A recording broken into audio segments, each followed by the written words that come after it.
copyrighted program created by Rio Grande. Calling all cars. Attention all cars to broadcast 246 regarding a robbery. Be on the lookout for Roy Gardner, described as 5 feet 10 or 11 inches, 165 pounds, red hair, brown eyes, heavily freckled hands. This man is wanted in connection with the holdup of a mail truck in San Diego. That's all.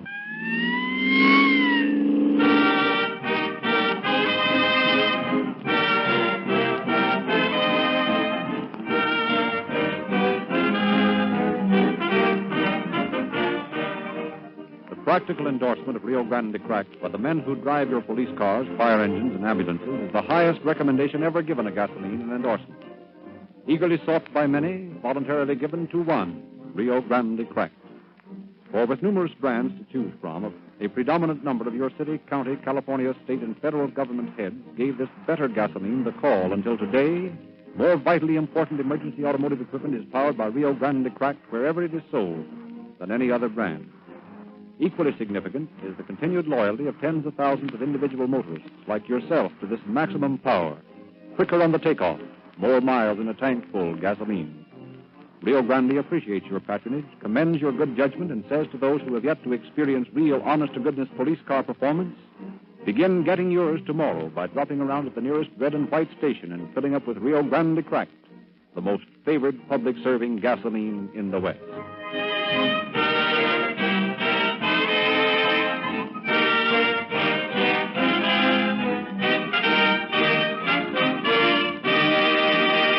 Deviate from our usual custom tonight and have asked Chief of Police James E. Davis of Los Angeles to introduce our speaker. Ordinarily, the cases which are heard on Calling All Cars are taken from the files of police departments or sheriff's offices where the crime has occurred. Tonight, however, our story comes from the memory of a man who spent 17 years behind prison bars, learning most conclusively that crime does not pay. I wish to introduce Mr. Roy Gardner. Thank you, Chief Davis.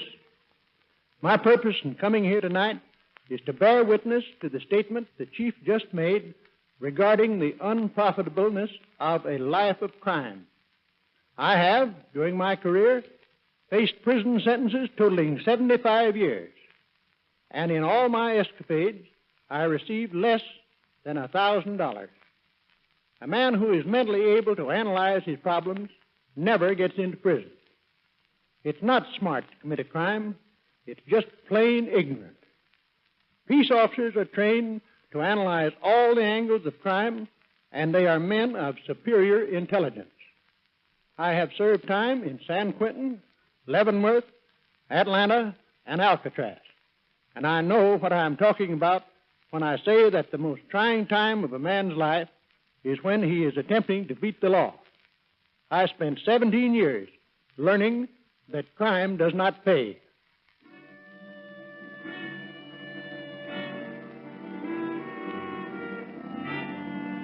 "1909. A hot July sun blazed down on the Mexican desert as a groaning wagon creaked along the sandy road. Get along there, mules. I gotta make camp before sundown. Go on, get up. What's the matter with you crazy mules?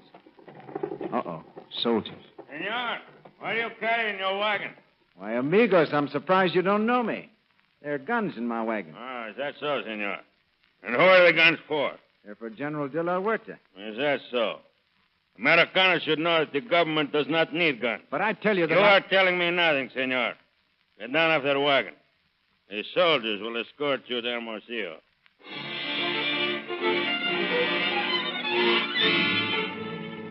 Roy Gardner was taken to the regional headquarters of Hermosillo, tried, convicted, and sentenced to death.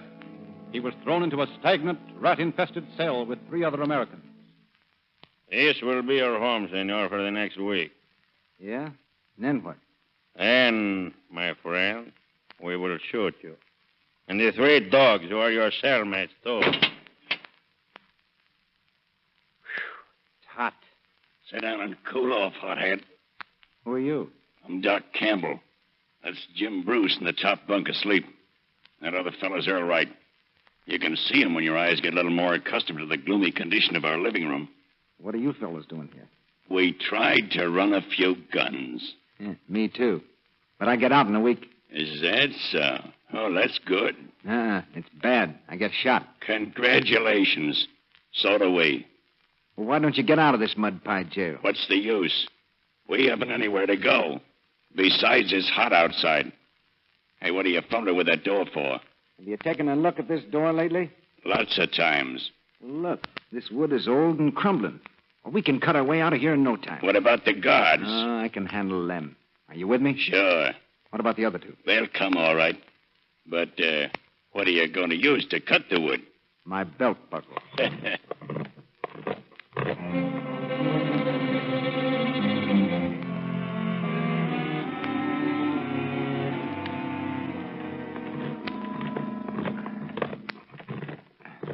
How's it coming, Gardner? Just about through. Now, listen. When the guard gets close, we smash it the rest of the way. See? Yeah. After that, it's up to us. You ready? Yeah. Ready? We're ready. Okay, here he comes. That's got him. Come on. There's another guard around the corner. You better grab that guy's rifle and cartridges. We'll need him. Yeah. Hold it. I think that guy's asleep. Yeah, that did it. Here, let me divide these guns. Now, we're going to have to split up. Yeah. Who wants to go with me? I'll go. Okay, let's scramble.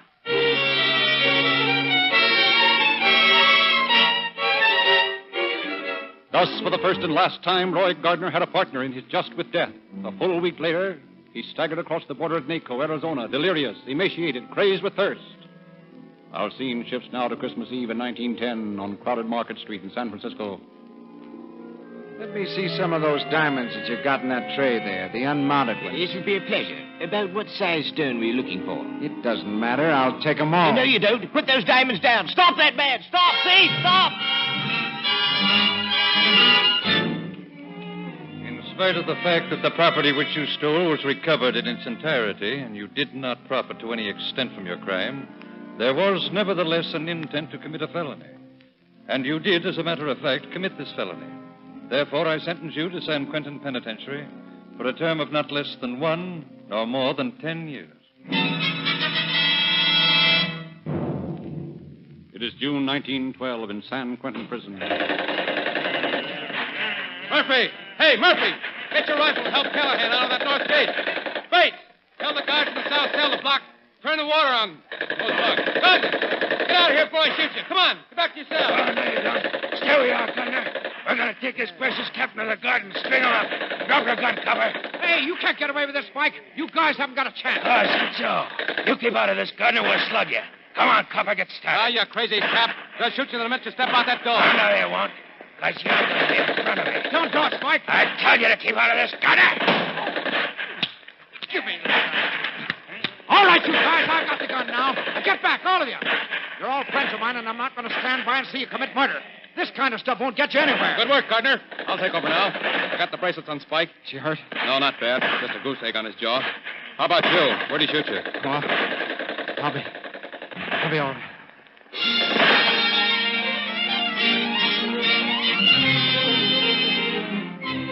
For that strange quirk of heroism, Gardner was granted a parole with only half his term served. So from 1915 to 1920, Roy Gardner was a model citizen. Meantime, he had married, become a father, and had settled down to routine of business. Then he decided to take a vacation. 18 years have passed since then, and Roy Gardner never came home again. He does not know himself how the debacle started. He does recall wandering about Tijuana in an alcoholic daze. He awoke in San Diego 24 hours later with a throbbing head and an empty pocketbook and a sudden consuming rage. In that swift transition, Roy Gardner, successful businessman, became Gardner the Bandit.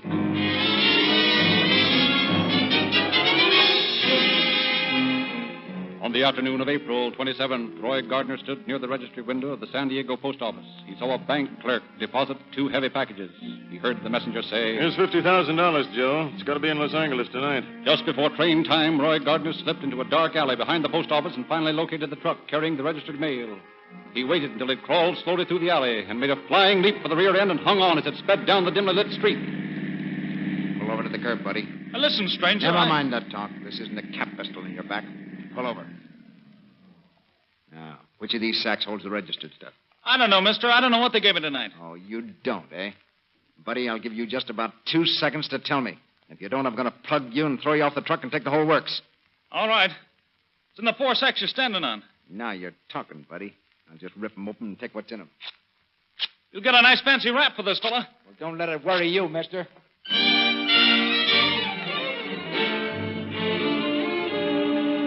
Back in his cheap hotel room, Gardner found his haul had netted him $67,000. With the money, he fled northward to Del Mar, found an isolated field near the town, and buried the money. Meanwhile, back in San Diego, the keeper of the hotel was looking over mug pictures in the San Diego police station. Yeah, that's the man right there. That's the fellow who stayed at my place 2 days, and then he didn't show up anymore. And he left the day the mail truck was held up. And there's his suitcase right there. It's got his name on it, R. Gardner. And here are the mail sacks I found in his room after he left. That's the man, all right. One thing Gardner did not know when he held up the truck was that the numbers of all the bills in that shipment were registered and known to authorities. Consequently, he was easily traced to his nearby hideout, captured, and brought before the United States District Judge. Roy Gardner, you have been charged with the crime of robbing the United States mail. The evidence has been presented. It points indubitably to your guilt. In view of this evidence, you have pleaded guilty. And in consideration of your prison record, I hereby sentence you to serve a period of 25 years in McNeil Island Federal Penitentiary.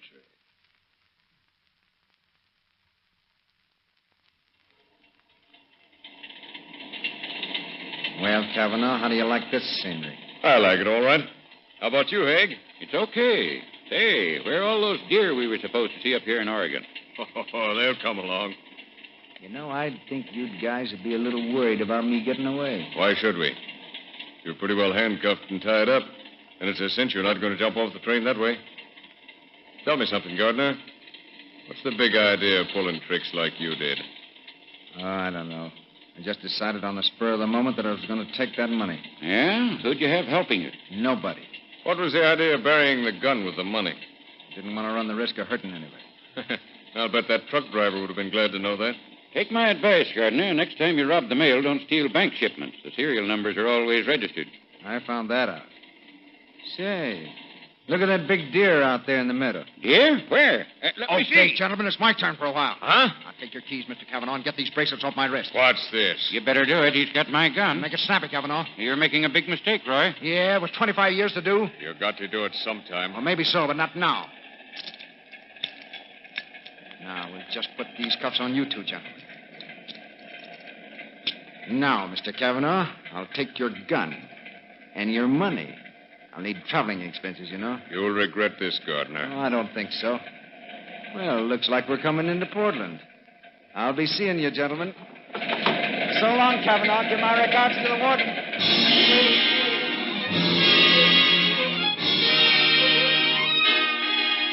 In the days that followed, Gardner moved like a man in a nameless marathon, plodding, gasping, his ears throbbing to the tread of pursuing feet. He stole a motorboat at Rainier and shot down the Columbia to Astoria, where the sea swallows the river's rush. He took a train to Tacoma, Seattle, and Bellingham. He stole a car and fled across the Canadian border. He boarded a Canadian Pacific train at an obscure station and debarked in distant Saskatchewan, and finally, bearded and red-eyed, he reached Minneapolis. For months, he led a charmed life.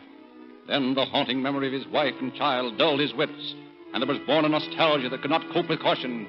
And in spite of the ring of armed men assigned to keep an eye on his wife's residence, Gardner took the 50-to-1 chance and slipped through, and somewhere the two met. Then, with the pack at his heels, Gardner fled. Southern Pacific, number 20, rolled slowly out of Roseville, California yards, headed eastward on the long run to Chicago. Hey, what are you doing in here? This is a mail car. You're telling me. Get your hands up before I blow your head off. Yes, sir. Don't shoot. Now, turn around and drop your hand behind you. Yes, sir. You're getting that strap too tight. Save the talk. Where's the registered mail? I don't know. Quit stalling. Honest, I don't know. I'm just deadheading this run tonight. Okay, I'll find out for myself. You better be careful. You're going to ruin some mail the way you're cutting those sacks. That's tough. There she is. Now, I'll just take what you've got in your pocket and be on my way. How do you stop this train? I'm not sure. It's either 2 or 3 pulls on the signal cord. What are you trying to do, double-cross me? I'll try the emergency. Just keep your back turned, buddy, and you won't get hurt.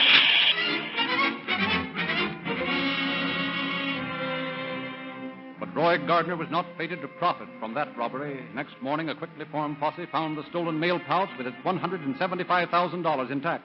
Gardner had kicked it off the train and had lost it in the darkness. On the evening of May 23rd, 8 days after the robbery, Chief Special Agent O'Connell and his assistant, George Locke, made a startling discovery. Hey, O'Connell. Do you see what I see? I don't know. What is it? See that fella going into that gambling joint down there in the middle of the block? Yeah, I've seen that guy before. I'll say you have. That's Roy Gardner. Come on, let's go down there. Are we going to try and take him ourselves? No, there's Austin and McShane just coming out of that restaurant over there. We'll call them over. Hey, McShane, come over here a minute. Well, between you and me and the gatepost, I'm just a little nervous about taking this guy. Oh, I don't think he'll blast us. He hasn't shot anybody yet. What's on your mind, O'Connell? We just saw Roy Gardner going into a gambling joint a couple of doors down the street. Locke and I are going to take him. You and Austin want to come along? Sure. Come on over, Austin. You keep on the job outside, and if he starts out, let him have it. And be ready to shoot.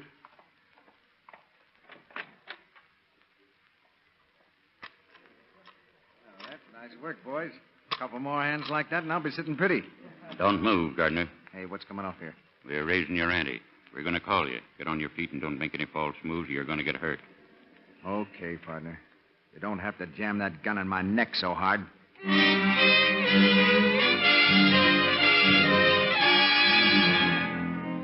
Roy Gardner was placed aboard a train that night and taken to San Francisco, where a week later, before federal Judge Van Fleet, the unpredictable outlaw pleaded guilty and was given another 25-year sentence on McNeil Island.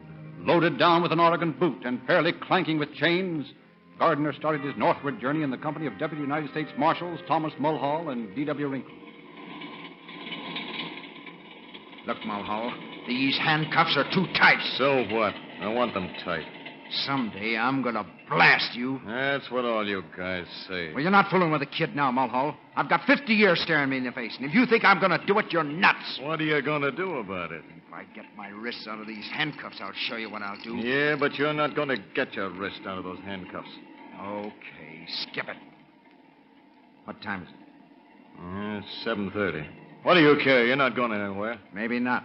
If you've got nerve enough to let me, I'd like to wash my hands and go to bed. Okay, go ahead. But leave the door open.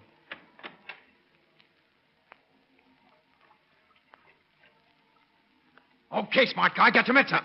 Where'd you get that gun? Wouldn't you like to know? You won't get away with this. That's what they all say. Get over there and get these handcuffs off. And you, Wrinkle, keep your mouth shut and don't you make any funny moves. Now, Mr. Mulhall, I'll take your gun if you don't mind. Now stay right where you are, Wrinkle. Drop your gun on the floor. That's fine. I'll pick it up and hand it to me, Mulhall. Yeah. By the barrel, wise guy. All right. Okay. Get these cuffs off. Now, we'll put them on you and your silent friend there. You don't suppose he's scared, do you, Mulhall? Oh.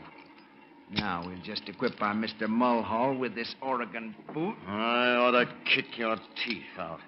And I'll borrow your wallet like this and be on my way. Incidentally, Copper, I never intended to shoot you anyway. That's big of you, Gardner. If I'd have been in your place, I'd have shot you down like a dog. Well, so long, coppers. Give my regards to the warden.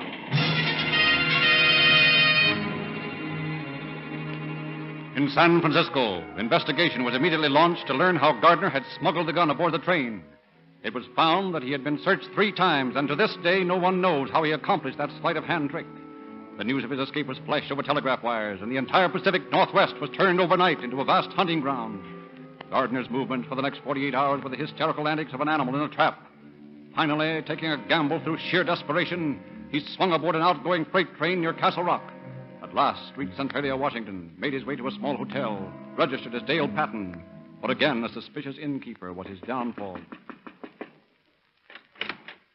Well, what is it? Your name Patton? Sure, why? Oh, nothing in particular. Just wanted to talk to you a minute. Sure, it's tough to have your face wrapped up like that. Yeah, it'll be all right in a couple of weeks. Mm-hmm. What happened? Oh, some gasoline exploded in a machine shop where I was working. You're pretty lucky it didn't get in your eyes and hair. Huh? Oh, yeah. It would have been pretty bad if I hadn't been wearing a cap and goggles. The landlady thought you might be hiding something. What do you mean by that? Oh, she thought you might have smallpox or something. Oh, yeah? As a matter of fact, those bandages don't look right to me. Well, since when have coppers got the right to bother a working man just because his face don't look right? I can prove who I am and where I got these bandages and why I'm wearing them. Now, beat it before I call the manager. Did you say copper? You heard me. Mister, I was going to take you down to headquarters, but I've changed my mind now. I'm going to take a look at you right here. I don't like the looks of those freckles on your fingers. Now, just get your hands up. Don't make any funny moves or any guns. What are you going to do? I'm going to take those trick bandages off your face. Like this. Hey, take it easy. And this. And this. That's just what I expected. Let me see your arm. A spread eagle tattoo mark, huh? Come on, Gardner. I'm taking you in. Okay, cop. I'm it.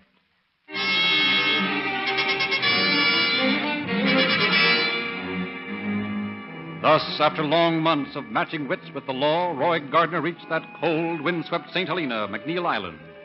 Gardner quickly swung into prison routine, friendly, anxious to make the best of his lifetime jolt. But the cloak of good behavior was only a thin mantle to shield his plotting mind. 81 days after the gates of McNeil Island prison had swung close on Gardner, we find him again, planning to escape. Hey, Bogart, you ready? Yeah, I'm ready. Where's Impin? He's over there by the fence. Did you bring the pliers? Yeah, come on. Hey, Impin, you still ready to go? Sure. What have we got to lose? We're lifers, ain't we? If we get shot, we get shot. Any way you look at it, we die in here. Okay. Now, you two guys stand close together so they can't see me while I cut this wire. Yeah. Hurry up, Gardner. Hurry up, hurry up. Take it easy, fella. You've been here a long time. You're used to this dump. Make it snappy. Okay, there she is. You ready? Ready. Let's go. Hey, Gardner, where do you think you're going? Hey, come back here, you guys. Break! Break! Break! Break! Break! How you coming, boys? Okay. I won't do much shooting until they get the other guys rounded up. Oh, they got me. Keep going, Gardner. They're getting close. You still want to break? Sure, go on. I get you. Yeah, keep going. Okay.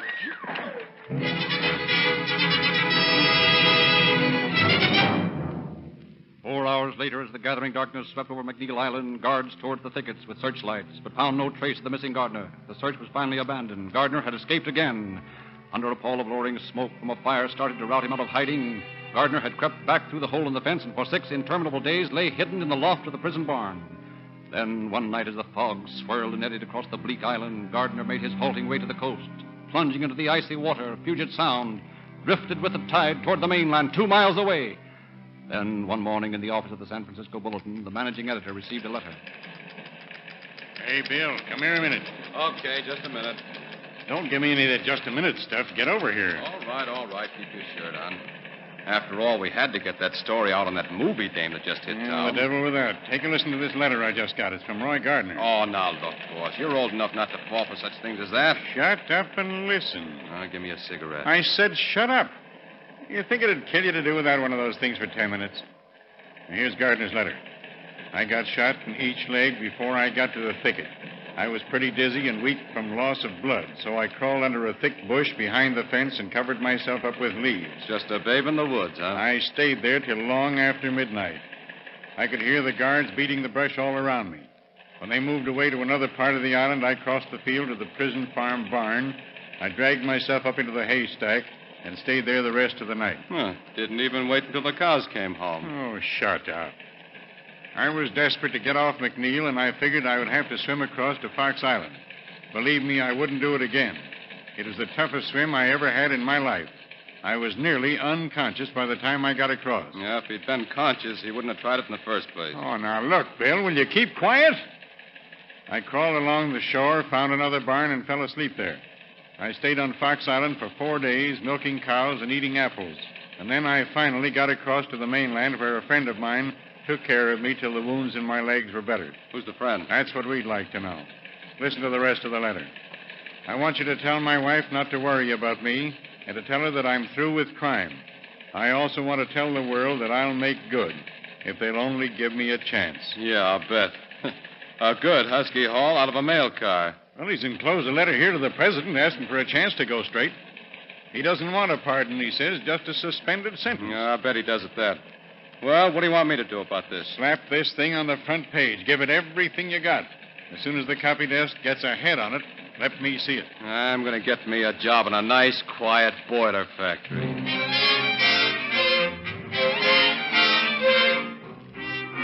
Roy Gardner came out of his hole in November. He turned up in Maricopa, Arizona, a disheveled, haunted figure who had grown a beard and dyed his hair in a frantic effort to disguise himself. Just before train time in the post office at Maricopa, a figure loomed in the doorway.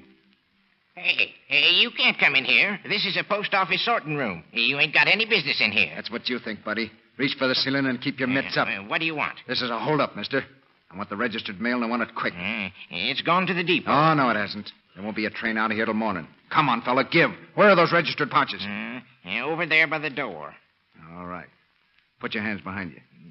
And we'll just tie you up with one of these nice, heavy cords here. Hey. And I'll take your gun. That's just in case. Now, if you're a smart boy, you'll keep your mouth shut till I get out of here.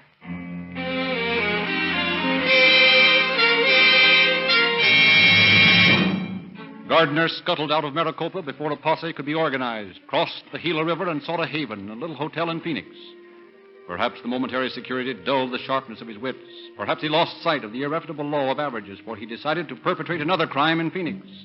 The plan took shape in his mind on the afternoon of November 15th when he overheard a conversation in a baggage car. Where's that shipment you got for Los Angeles? Keep your shirt on, Dutch. It's right here in these little sacks. Oh? 15,000 in cash. All right, that is good. Hurry it along. The train leaves in just a few minutes. Okay. Here they come. Catch 'em. All right. Throw the other one. Here she comes. All right. Give me the book. I'll sign it. Okay, Dutch. See you next week. Yeah, I'll be back. Who's there? All right, monkey, get your hands up. Who you call monkey? I'm talking to you, squarehead. Get your hands up. No, I will not do it. Where's your gun? It is in my locker. What's the matter with you? Do you want to get shot? No, but I will not be held up. Yeah, that's what you think. Now get back there. No. I said get back there. No. You do not hold me up. That's what you said, pal. Go on, get back over there. Don't push. You're the bullheadedest guy I ever saw in my life. I said don't push. I am not cattle. No? Well, how do you like this? Now you have done it. Now I teach you a lesson. I teach you what happens to guys who monkey with the mail. Oh, yeah. You take a swing at me, you squarehead. I'll get you back there. Yeah. You find out. Hey, I'm scared of you. In here. Hey, come quick. Bring a rope. I have caught a bandit. Huh? Boy, I'll say you have. Do you know who that guy is? No. He just a big fool. Think he could hold me up. That's Roy Gardner, the mail bandit. Who? Roy Gardner. Yeah? From now on, he's just a number in a prison cell. Push me like cattle, the doom cut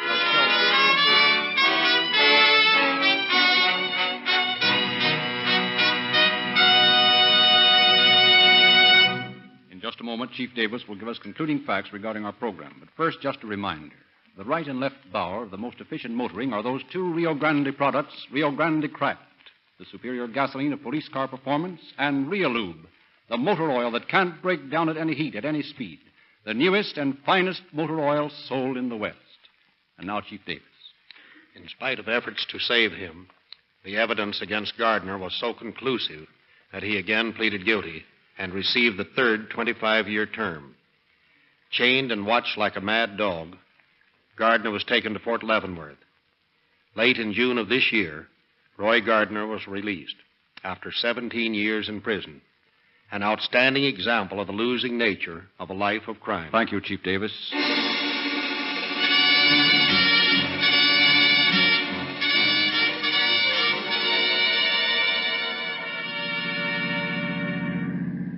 Los Angeles Police calling all cars. Attention all cars. Broadcast 246 regarding a robbery. Suspects in this case has served his sentence. That's all. Rosenquist.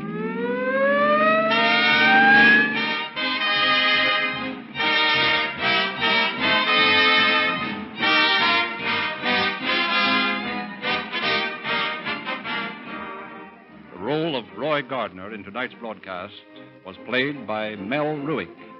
This is your narrator, Frederick Lindsley, bidding you good night for Rio Grande.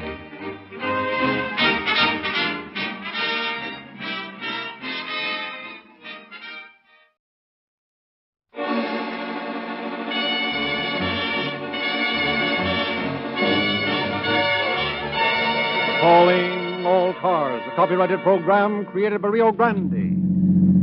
Kern County Sheriff's Office calling all cars. Attention all cars. Broadcast 247 regarding a murder. Assist the officers at Wasco in preventing a lynching. That's all. Rosenquist.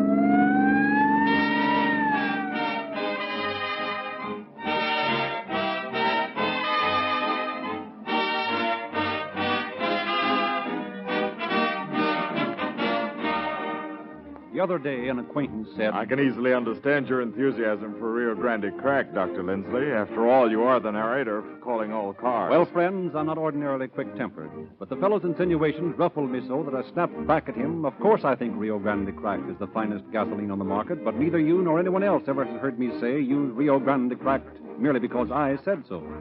I have always, and again do so tonight, pointed to the fact that the best authorities connected in no way with Rio Grande, the men who drive the most as pilots of your police cars, fire engines, and other emergency equipment, have given Rio Grande Crack the most trustworthy and authentic reasons to deserve your loyalty. And all I say is, to those of you who haven't been getting the lightning pickup, maximum power, greater speed, and longer mileage of police car performance, visit the red and white Rio Grande station nearest you in the morning and begin getting it with Rio Grande Crack. This great motor fuel is first in public service and should be first in yours.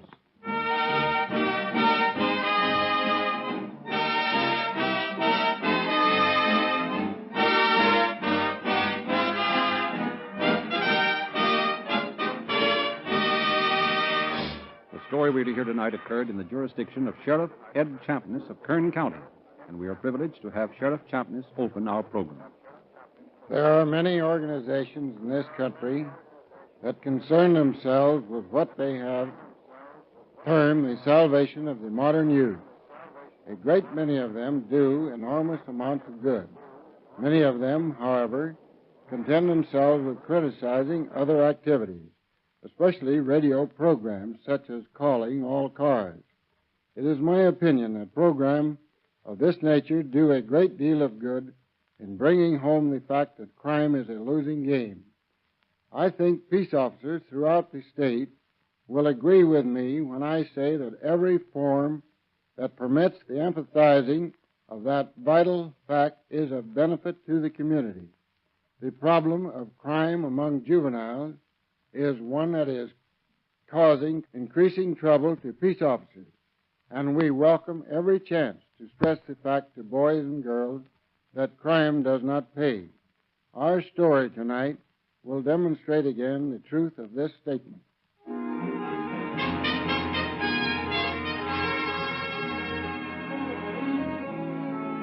In a little town in the Dust Bowl of western Oklahoma, there lived the family of Jesse Crabtree, aged 19. Is that you, Jesse? Yeah, who'd you think it was? Jesse, where have you been? Out. I've been worried about you. I wish you'd tell me when you're going to stay out late like you did last night. I've told you 1,000 times to stop worrying about me, and don't bother me. Well, I can't help it, son.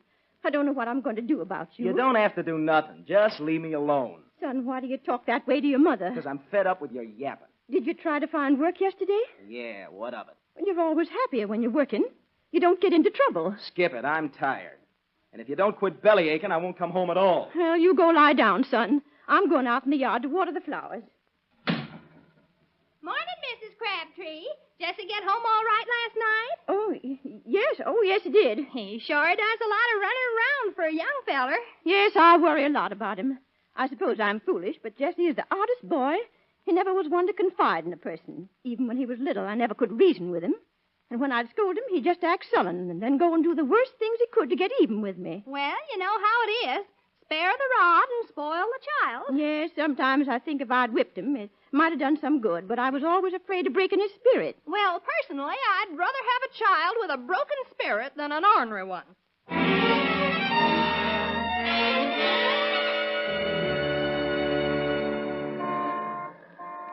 Hey, Jesse, got a cigarette? I'd be smoking it if I did. What's the matter? You gone soft? Why don't you swipe some? Why don't you get some, wise guy? Don't be stupid. I'd have your luck if I got caught. I'd get thrown in the can. My old man let me stay there, too. He ain't like your mother, you know. Go on and get some, Jesse. Your old lady will pay for them if you get caught. Every place in this lousy burg hides their stuff when they see me coming. You can't blame them. Hey, wait a minute. See that guy with the satchel? I got an idea. What is it? Say, I know that guy. He collects pennies from the gum machines. He comes through every week. Boy, what a soft job. Yeah, he don't have to worry about being stuck up. Boy, if them was only 2-bit pieces in that bag. That's the point. He won't even squawk if he comes back to the car and his pennies are gone. You mean you're going to steal? No, we'll just borrow them from him. The insurance company will pay him, and everybody will be happy. Well, I won't be, if we're caught. Me neither. I don't think you ought to do it, Jesse. Listen, don't tell me what I ought to do. That's the one thing that makes me madder than anything else. Gosh, don't nobody ever bawl you out? No, they don't. They don't get away with it anyway. I make 'em sorry they even tried to bawl me out. Look, I think that guy's going in that place to eat lunch. Now, if he just leaves the bag in the car. He did. He didn't even lock the car. I guess there isn't much in the bag. Huh? That's all right. It'll be enough for what we want. Come on. Well, how are we going to go about it? Geez, a guy would think we was going to open a safe. You goofs just stand alongside of the car. I'll get in and put the stuff in my pocket. We don't want the bag. That'd make the guy sore. If anybody comes out of that store, you give me the business, and I'll duck down in the car until they pass. If that guy comes out, we'll all scram. Okay, but I'm going to need a drink after this. Well, maybe there'll be enough for that, too. All right, here's the car. Now, for gosh sake, you guys stop acting like you were seeing a ghost. Just look natural.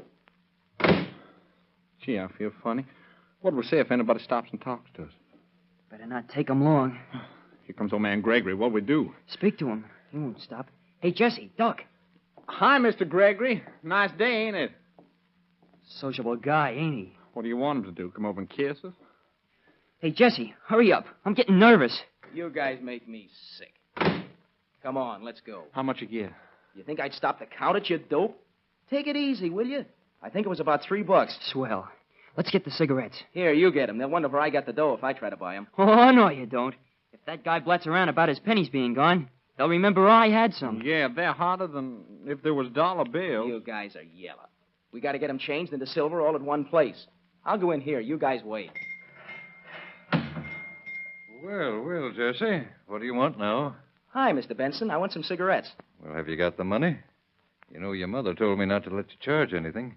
She just doesn't have the money to pay for it. Don't give me no lecture. I got the money. Oh, you have? Well, where'd you get it? None of your business. Huh? Well, I'll tell you if you want to know so bad. Ma's got a penny bank, and she sent me down to get the pennies changed into silver. Can you do it, or have I got to go somewhere else? Oh, yes, I'll do it. I'll change it. Funny, she sent you down with it. With a nice mother like yours, I don't see why you can't be trusted. Now, if I was your... Just a minute, kid. I want to talk to you. Yeah, what about? Where'd you get those pennies? What's it to you? Somebody just took my collections out of my car. I came out of the lunchroom just in time to see you guys walking this way, and these are the pennies. Listen, wise guy, these pennies come out of my mother's bank, didn't they, Mr. Benson? Well, that's what Jesse told me. I don't think he'd actually rob anybody, but we can find out easy enough. We'll just call up his mother on the phone. Are you calling me a liar, Benson? Well, if your story is true, why shouldn't we have her to confirm it? Either you take my word for it or else. Oh, so that's how it is, eh? Jesse, I know Mr. Carson here won't have you arrested if you ask him not to. But why do you do these things? Can't you see you won't always be protected out of the sympathy for your mother? Someday you're going to have to pay. I told you not to lecture me. Well, somebody's got to. All right, Benson, you asked for it. Oh. But you... Hey, come back here. Mr. Benson, are you hurt? No, not much. It was mostly the surprise. The idea of hitting an old man like you. That little rat is going to jail where he belongs. No, please don't do anything like that. I've known his mother for years. She's a fine woman. It would break her heart if he went to jail. He's all she has. She hasn't got much, then. She'd be better off without that kid.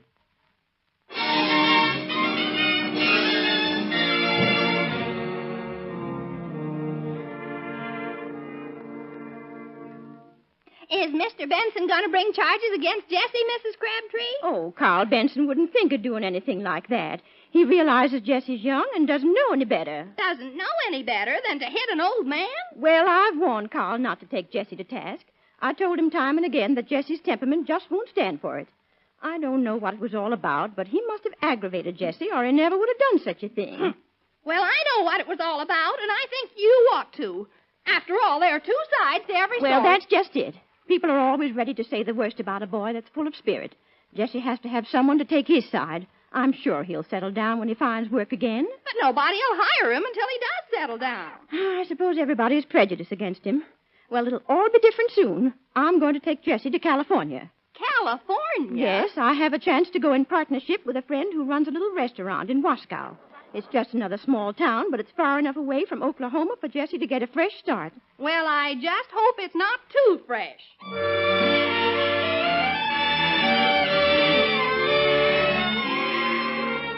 Jesse Crabtree's boyish pranks were not over. While his mother prepared for the journey westward, Jesse foregathered with his boon companions, Tom and Jack. I'm tired of fishing. Come on, let's go. Where you going? I don't know. Anything to get away from here. Gee, I'll be glad when we leave for California. When you going? I don't know. Next month sometime, maybe. Meantime, we got to find something to do. Yeah. Be swell if we had a car. Yeah, you got something there. Maybe we can do something about that. Hey, now, wait a minute. If you mean you're going to steal a car, you can count me out. We ain't going to steal one. We'll just borrow it. Sounds good to me. Where you going to get it? See them people camped down to the river there? Now, they might be talked into letting us use their car.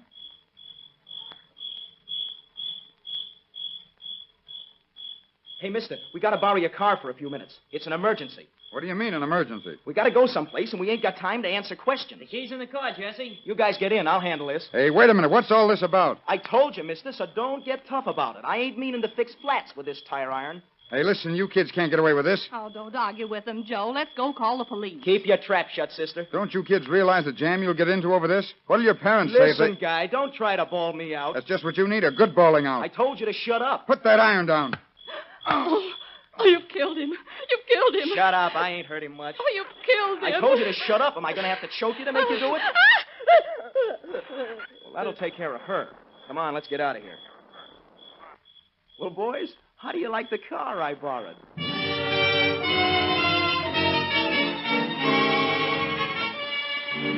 The bruised and bleeding camper and his wife made their way to a farmhouse and reported the robbery. Jesse Crabtree and his companions were arrested and brought to trial. The overwhelming sympathy for Jesse's mother brought only distorted facts into the evidence. I just know my boy didn't mean any harm. He couldn't do a thing like that on purpose. It would give this community a black eye for a boy to be sent from here to the reform school. I think he should be given probation. I know. It'd just kill his mother if anything happened to Jesse. And this camper asked us to go to the store for him in his car. When we gets back, he says we shortchanged him. Then he made a pass at us. And he gets the worst of it. So he was just going for a doctor in his car when we was picked up. And that's all there is to it. Besides, these campers are not like regular citizens. They're always drunk and fighting. I think we ought to do something to protect our own townspeople. So the camper's wife was trying to make him stop fighting us, and he turns around and gives her a bat in the mouth, and that's how she got hurt. I was going to tell the police as soon as we got the doctor, but I didn't have time to. Oh, it's just awful the way everybody takes advantage of my Jesse.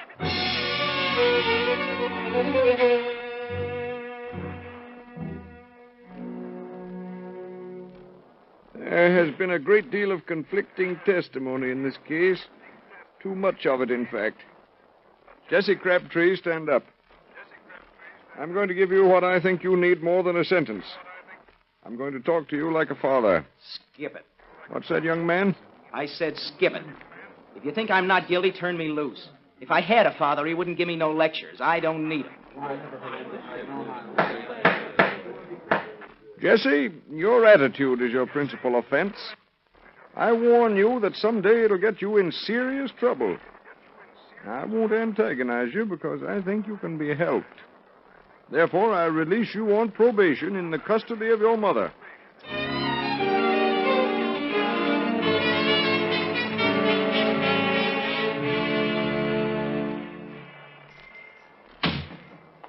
Hello, Jesse. I haven't seen you since the trial.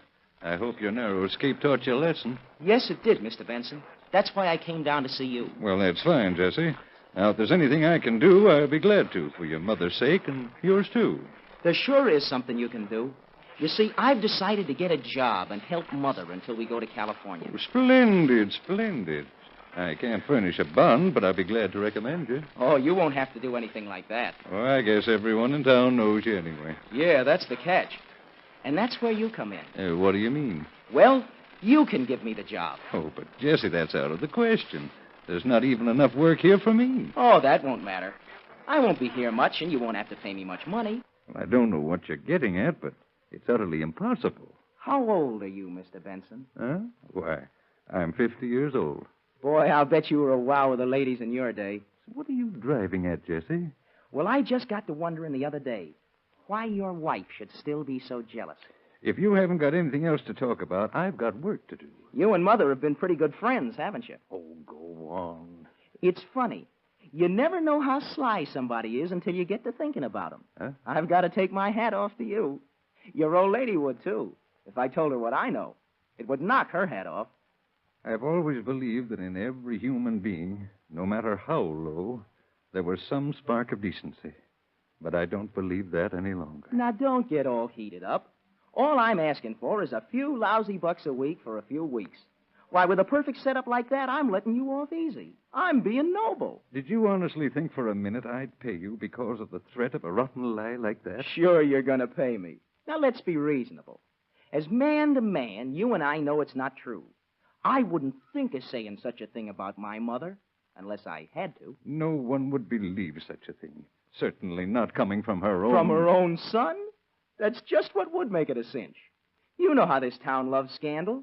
Even if they didn't believe it, think of the howl that would go around. And think of the spot you'd be in with your old lady. She'd believe it. She's had a lot less trouble to believe some other things about you. And I helped keep you out of the reform. Just in case you still don't know what you're going to do, there's a couple of witnesses outside that's seen plenty. They'll say they did anyhow, because they're going to help me spend my salary. Do you mean you've confided in them? Sure. This is a business proposition, and I needed some helpers. I'll show you. Hey, Tom, Jack, didn't I tell you about my job here? Sure thing.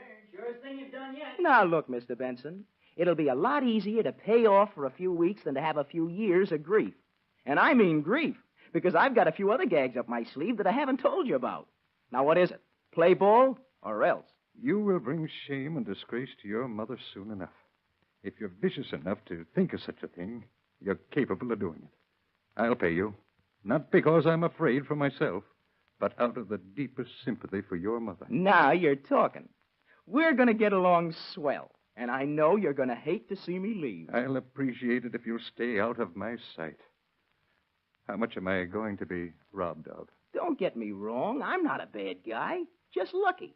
And right now, I'm just thirsty. So you can start with $5. Friends are great things to have. They sure come in handy. Well, I'll be seeing you. Well, boys, let's go drink to my new dishonest job. Gosh, do I feel goody-goody. Crime sure don't pay.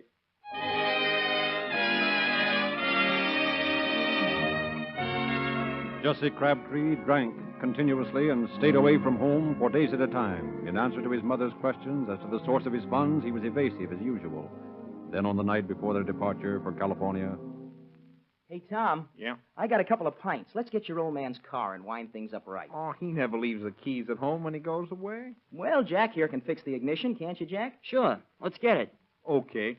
He'll serve him right for never let me have it. I sure don't know what we're going to do for drinks after you leave, Jesse. Yeah, how about letting us in on your graft with Benson, huh? No, I promised him it would quit when I left. I got to keep my word, don't I? Besides, it wouldn't work for you. You just don't have my luck. Yeah? I bet you have to listen to plenty of lectures. Yeah? I cured him of that. Nobody's tried that on me for a long time. Say, hit me shoving this garage door, huh?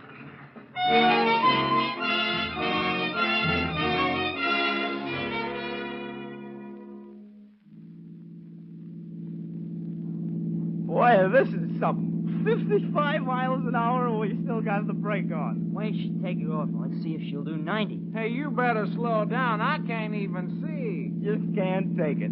Too bad. Hey, what's that ahead of us? Where? I don't see nothing. Stop! It's somebody in the road. I can't stop. You hit somebody. You gotta stop. It's too late now. I've hit him. But suppose somebody saw you. There was some people around that car that was parked by the road. First, we gotta get out of here fast. Then we gotta think fast. Yeah, but suppose they catch us. Even your luck won't get you out of that. I know what we're gonna do. Tom's old man got money. He can get a good lawyer to get Tom out of a stretch. Well, what's Tom got to do with it? Well, it's his car, ain't it? We'll leave it parked with him at the wheel, passed out cold. They'll pick him up, and he won't know whether he was driving or not. I'll be in California, and you'll have to keep your nose clean by saying we both left Tom in the car after we left the filling station. If you don't, you'll do a stretch, because I'll swear you was driving.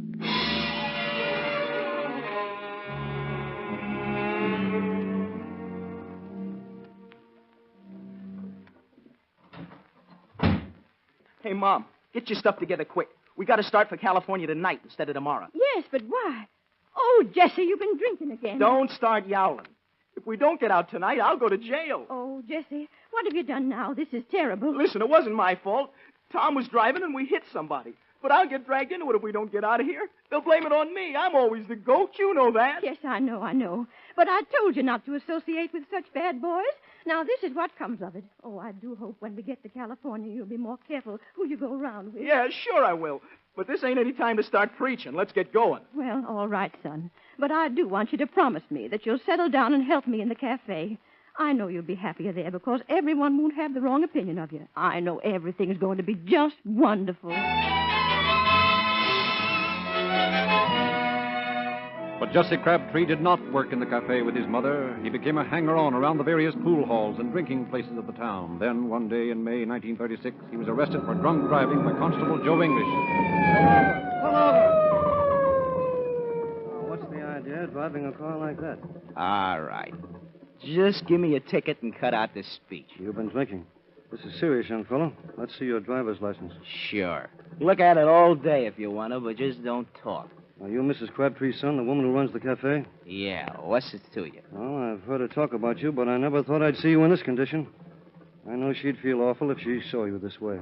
She's a fine woman, and she's mighty proud of you. I'm telling you for the last time, don't give me no lectures. All right, Jesse.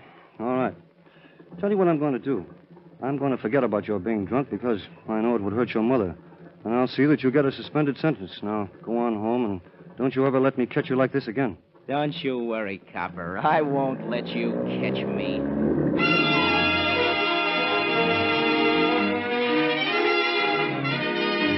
3 weeks later, for the fourth time, English picked up Jesse on the streets, drunk. Jesse, this is the last time I'm going to do this for you. I don't know why I've done it as much as I have. Unless it's because I had a fine mother. And I'll never forget her. And you've got one. But you forgot her long ago. You're just no good. Now, I'm coming around here tomorrow and give you a talking to like you've never had before in your life. And you better be sober. You'd better not come around. Jesse, I've treated you like a father. You know I haven't any grudges against you. I've done everything I can to help you. Aren't you human? What more do you want me to do? I don't want you to do a thing. All right. If that's the way it is, well, I'm warning you now. And I want you to remember it. The next time I pick you up driving a car while you're drunk, you're going to jail. It's the best and safest thing I can do for you and your mother. Okay, copper. That's the way it is.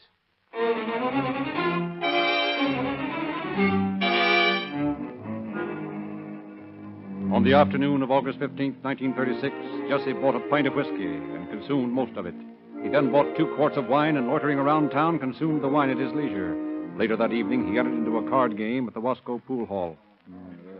Yeah, there's old Joe Law himself. Hi, boys. Howdy, Mr. English. You want to sit in? He's a cop that can sit in my game any night. Yeah. You like your coppers around here, don't you? Joe English ain't all cop. He's mostly pal. He's a right guy. He talks too much. Oh, all cops do that. You can't hold it against them if they talk right. None of them know how to talk right. But I'm going over and talk to him. I'll talk to him once and for all. Put that gun away. Hey, you nuts. All right, English. This is your last chance to make an impression on me. What do you got to say? Put that gun down, kid. You don't know what you're doing. Got him, boys. He's killed me. Shot Joe. Grab him! Let go of me. Come on, grab him. Come on, hold him. Come on. Somebody get a rope. Where's the rope? Come on.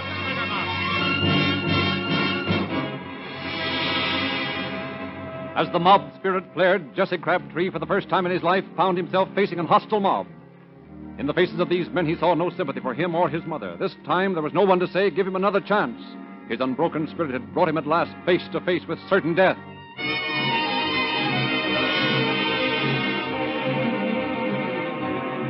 Meantime, word had been flashed to the office of Sheriff Champness in Bakersfield, 28 miles away. 33 minutes later, Sheriff Champness pulled to a screeching stop in front of the pool hall in Wasco.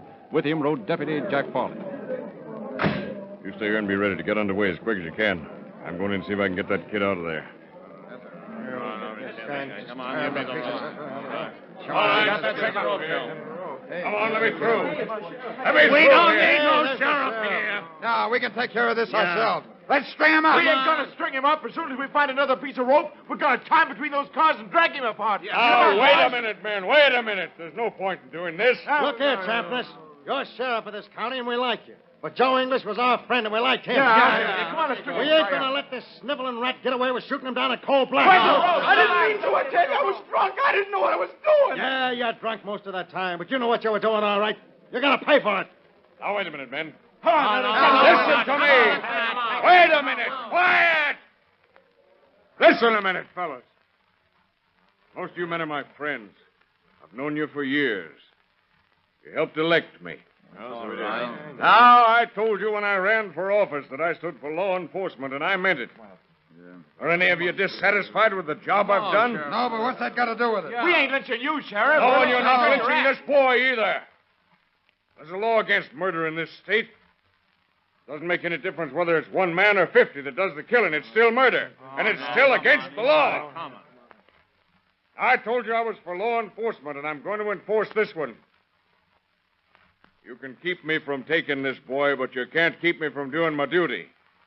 It's my duty to protect him with my life, if I have to, until he's had a fair trial. What do we want to waste time trying a guy like him for? He's got his rights just the same as you have. He ain't got no rights around here. Now, listen to me. Quiet. We've never had a lynching around here yet. We're not going to start now. I know how you fellas feel. I knew Joe English as well as you did. I was a whole lot closer to him than most of you were. And I haven't any more sympathy for this boy than you have. But I'm not going to stand by and see you take the law in your own hands. String him up, come on. The first crime was bad enough. Yours will be worse. I came here to get Jesse Crabtree to take him to jail. And I'm going to do it. And I'm asking you fellas not to try to stop me. Because if you do, there's going to be some more shooting. And I don't want to have to do it. Come on, Jesse.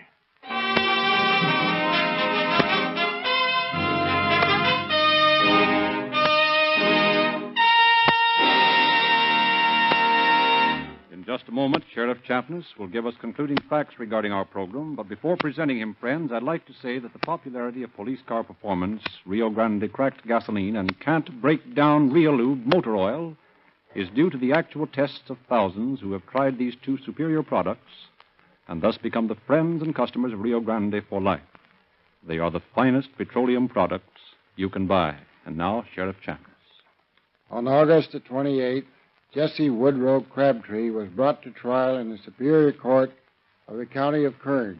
And after hearing all the evidence, a jury of 12 men and women brought in a verdict of first-degree murder, but suggested to the court that leniency should be shown the prisoner in respect and sorrow for his poor mother.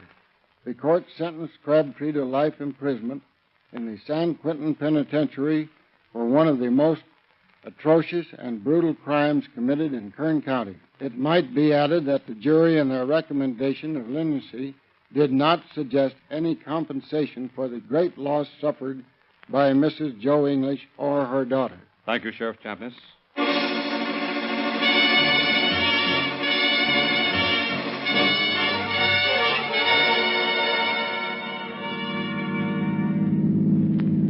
Kern County Sheriff's Office calling all cars, attention all cars, a cancellation of broadcast 247 regarding a murder. Suspect in this case is now in custody. That's all. Rosenquist.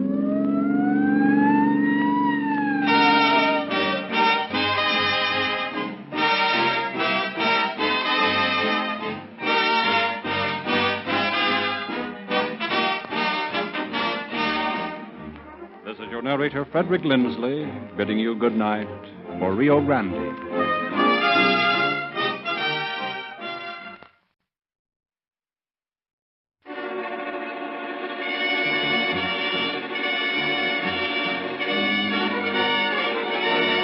Calling all cars, a copyrighted program created by Rio Grande. Fresno County Sheriff's Office calling all cars, attention all cars, broadcast 248 regarding a missing person. Described as a male American, 72 years, 5 feet 8 inches, was last seen on March 22nd. Notify the Fresno County Sheriff. That's all. Rosenquist.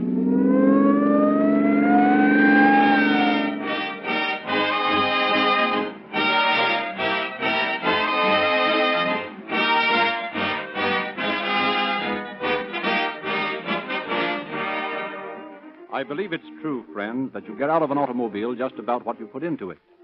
Fill your gas tank with the not-so-good gasoline, and how will your car perform? Not so good. Put in Rio Grande cracked, and you get Quicker starting, smoother acceleration, greater power, better mileage, and the top speed of which your car is capable, because all of these qualities are instilled into this superior gasoline. And that explains why a certain group of knowing drivers selected Rio Grande Cracked. They wanted a gasoline that had all 5 of these qualities. They tested every available brand and found that Rio Grande Cracked had everything. That is why more police cars, fire engines, ambulances, and other emergency equipment on the boulevards and highways of California today are powered by Rio Grande Cracked than any other brand. We are also proud of the fact that Rio Grande Cracked is the gasoline preferred by the heads of the California state and federal governments, and equally happy that tens of thousands of your motorists have also chosen Rio Grande Cracked.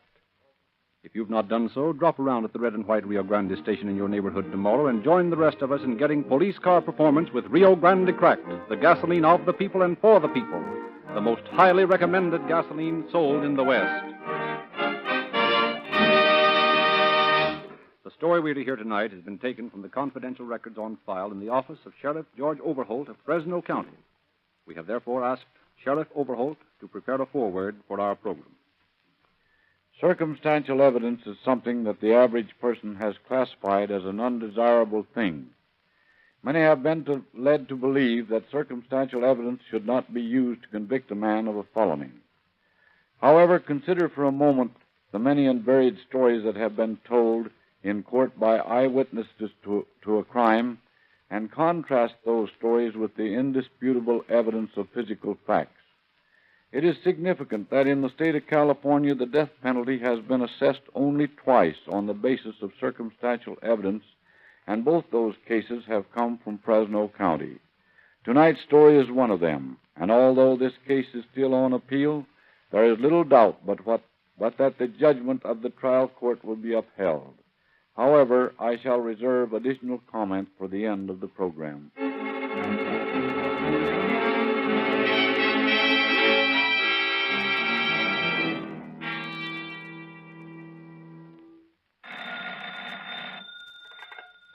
Sheriff's Office. Overholt speaking. This is the County Welfare Bureau. What can I do for you? Well, we've just been out to the shack where Old Man Leak lives, and he isn't there. Well, what do you want us to do? Well, I think you should investigate. The old man's been coming in regularly every week for the past couple of months. We haven't seen him now in 2 weeks. We sent one of our workers out today to see if anything had happened to him, and she reports that his shack seems pretty torn up. We're afraid something may have happened to the old man. All right, I'll put somebody on it. Is Jack Tarr out there? Yeah, Sheriff, right here. Well, get John Ford and come in here.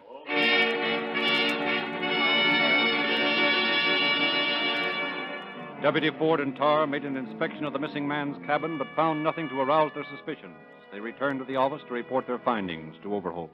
Well, Tarr, what did you and Ford find out on that leak job? I don't know. I don't see anything to worry about. Looks to me like the old man just wandered off somewhere, and while he was gone, somebody broke into the joint. The place has been pretty well ransacked. We talked to some of the Mexicans living out there close to the brickyard, and none of them have seen the old man since sometime late in March. Well, I guess he'll turn up. Oh, by the way, Ford, you know a colored boy named Ray Davis? No, I don't think so. Why? Well, he was in here a while ago looking for you. Said he'd come back. There's a colored boy out there in the hall, but his name's Green. Well, call him in. Maybe he's the one. Come in here, Willie. Yes, sir. You want to see me? Yes, sir, Mr. Ford. I want to talk to you. All right, come on in here. Is this the boy, Sheriff? Yes, that's the fellow. I thought you told me your name was Ray Davis. Yes, I did. Well, why don't you make up your mind what your name is? Oh, I can explain that. What's the trouble, Willie? You all know old man Leak lived out the brickyard. Leak? What about it? Well, there's something I think I ought to tell you about the old man. He done made me a proposition. What kind of a proposition? Well, he done made me a proposition to blow you fellas up. Huh? Blow who up? Blow up the sheriff's office and all you fellas. Well, Mr. Ford and Mr. Tarr, all of you. Well, what did you say about this proposition? I told him he's crazy. Well, when did all this happen? About a week ago. And just how are you going to do it? Well, the old man was going to get some dynamite and put it in a suitcase, and he told me to come up here and sit down out there in the hall and wait till you fellas was all in here. Then he told me I was to stick my cigarette on the fuse and just walk out. And what else? Well, he got 5 gallons of gasoline and some coal oil, and he wanted me to pour it on the Mexican shacks down there and burn them up, and the Mexicans in them. Burn them. Well, what was the idea of that? Well, they said them Mexicans been stealing some stuff out in this place, and besides, he wanted one of the houses that one of them was living in. And he figured if he was to burn up some of them, the others would leave. He said they'd been stealing dynamite out of the brickyard, too. Well, and what were you supposed to get out of this, Willie? Well, he's going to give me $300 for the job.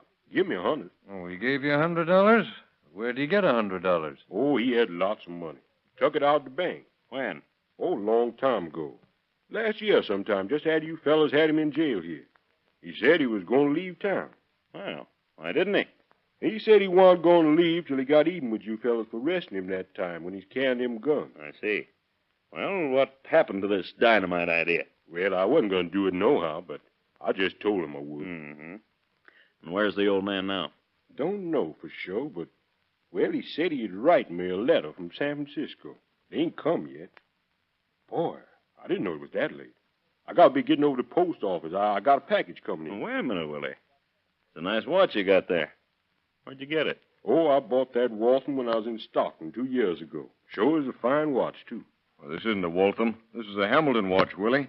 Yes, sir, that's what I said, Hamilton. You said Waltham. Never mind. What makes you think you're going to get a letter from old man Leake? Oh, he just said he'd write to me. Well, you run along, and as soon as you hear from him, you let us know. We'd like to talk to him about that dynamite idea. I sure do that, Mr. Ford, because I don't want to get mixed up with the law. I know crime don't pay. What made you decide that? In them 7 years I put in San Quentin. All right, run along, Willie. Be sure you come back here when you get that letter. Yes, sir, Mr. Ford. And close that door. Yes. Well, what do you think? I don't know. I can't figure out why that boy came around here. Well, maybe he's telling the truth. Well, he probably is, but why did he want to come tell us the story? Well, maybe he thinks it's a good idea to stay on the side of law and order. Yeah, San Quentin does that for some guys. Oh, John, you know what he went up for? Burglary from Merced. Seems to be going straight now, though, as far as I can find out. What does he do for a living? Oh, he paints a few signs. He's a pretty good sign painter. Washes and polishes cars, digs cisterns and cesspools and whatever else he can find. You think he'll come back when he gets the letter from the old man? If he doesn't, I'll slap him in the hoosgow.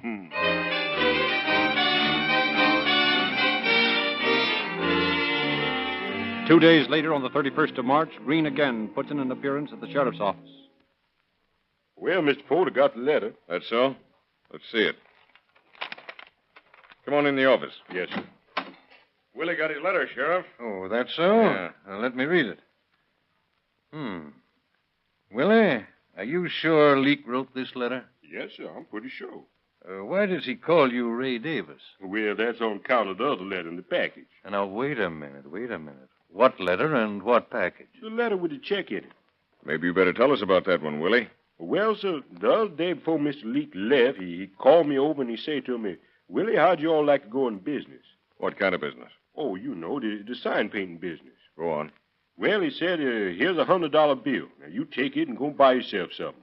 But don't cash that bill in Fresno, in case he'll get suspicious and start asking you questions. Who is this that was going to get suspicious? Well, I don't know, but I reckon he meant you fellas here in the office. Well, what did you do with the $100 bill, huh? Well, I put it in the envelope. No, I didn't. I give it to Mr. Leake, and he put it in the envelope and sent it to Montgomery Ward and opened it. Well, what did he do that for? Well, I wanted some records for my phonograph, so I marked off the records I wanted on the page in the catalog and give it to Mr. Leake. He put it in the envelope and sent it off. And he told him to send it to Ray Davis. That's why I got in trouble over the post office. What kind of trouble? Well, when I went over there to ask for my letter, the lady, she say, wait a minute. And then she called up some fella, and he come down, he say, is your name Ray Davis? And I says, yes, sir. And he says, you know anybody around here? And I says, yes, sir. I know Mr. Ford and the boys over at the sheriff's office. And he say, well, how come you send a $100 bill after $4 worth of records? And I says, how come you all know that? And he said, well, they got suspicious in the audit department of Montgomery Ward, and they call in the Secret Service men. Well, what did you tell the man at the post office? Oh, I just told him that I didn't know no better and wanted to get the change. I thought you said Leake was going to give you $300 for this dynamite job you were going to do. Yes, sir. He say something about that in the letter there. Why, he say he'd give me the other $200 when he reading the papers that I'd done the job. He say he'd make a lot of trouble for me, though, if I tells anybody about this. Wait a minute. That letter was sealed when you gave it to me a while ago. How does it happen you know what is in it? Well, I just guessed that's what he's going to say. Well, you did some pretty close guessing, Willie. For that's exactly what this letter does say. John, would you bring me Leak's fingerprint card? Yeah, right away. Willie, when did you tell me that you saw Leak the last time? About a week ago. You mean last Saturday? Yes, sir, sometime around there. Well, was it before Saturday or after? Must have been after Saturday, because it was after that I was back from San Francisco. And I was in San Francisco on the Sunday. So it must have been after that. No, sir. I believe it was the Sunday before that. Here's the old man's card, Sheriff. Here, Willie. Write Ray Davis on this sheet of paper. Take a look at this card, John. See any similarity between this handwriting and this letter of Leak's that Willie has? No, not very much. Here's that piece of paper, Sheriff. Oh, thank you, Willie. Well, what do you think, John? Yeah, I think you've got something worth looking into. You all through with me, Mr. Ford? Stick around a while, Willie. We might want some more information. Yes, sir. Sheriff, I've just been out checking up what... Oh. What's that guy doing in here? He brought us a letter that he got from Leak today. Oh, he did, huh? Look, Willie, how'd you like to run over and get me a package of cigarettes? Sure, I'll be glad to, Mr. Tarr. Fine. Here's 4 bits. Get something for yourself, too. Yes, sir. I'll be right back. No hurry. How come you're getting so generous all of a sudden? I wanted to get him out of here. I didn't want him to be suspicious. Well, why should he be suspicious? Well, that Martin and I just got back from checking over old man Leak's place, talking to some of the neighbors out there. According to the dope we got, the last man seen with old man Leak was Willie Green. And that was on the night of March 19th. Well, now just wait a minute. John, didn't Willie tell us he was in San Francisco on the 20th? Yes, he did. Well, maybe he was. But here's something else. Well, what's that? A little item we found close to the railroad track out near the brickyard. Old pair of overalls, huh? Bloody torn overalls. But I'll bet my bottom dollar belonged to old man Leak. Well, where'd you find them? Exactly 351 feet from the edge of Potter's Field. You see, the pockets have been cut out and the buckles torn off. Found these buckles 92 feet farther toward the graveyard than the overalls were. Well, this is beginning to add up to something. What do you think? I don't know. Ed Martin's got a bunch of men going over the ground out there by the brickyard. I've got a hunch that out there somewhere we're going to find old man Leak's body. Well, how about this letter he wrote Willie Green? I don't know, but I'm sure going to find out. What kind of cigarette you all want, Mr. Tarr? You didn't tell me. I never mind, Willie. Come on in. I want to have a talk with you. Yes, sir. Willie, when did you see old man Leak last? I think it must have been around the middle of the month. Mm-hmm. And what time did you go to San Francisco last week? Well, left here Saturday morning and stopped off in Merced, and then I got a freight train out of Merced. Got in San Francisco about midnight. Midnight, huh? Where'd you stay? That little hotel down close to SP Depot. You remember the name of the place? No, sir, but I can find it for you. Willie, are you sure you didn't see old man Leak last Saturday night? Yes, sir, I'll show. Where was he the last time you saw him? He's down there by the creek, close to the bridge. All right. Go on out and get those cigarettes. Yes, sir. Well, what do you think? I don't know. There's a bare possibility that the old man may have wandered off down there and tumbled into that canal. Oh, for the love of Mike, don't tell me we're going to have to drag that canal again. No, but we're sure going to have a look at every foot of it.